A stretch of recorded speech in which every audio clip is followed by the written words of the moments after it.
Hey everyone, it is January 2023, and what does that mean? It's Get Organized Month. And there's no better way to start the year is getting your office space organized. And this is one of my favorites. It keeps me personally organized in business and personal. I have a couple of them. It is the acrylic hanging file organizer. And all you do, pick your favorite hanging file folders. Mine, of course, are white. And you just stick them in. So simple.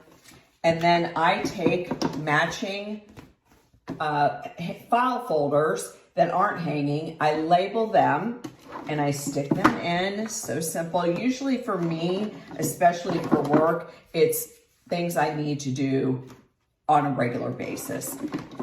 And I stick them in and I can take it from room to room. This is really great if you're a parent too, just to keep things organized with different kids have different folders. And like I said, it looks great sitting on a counter.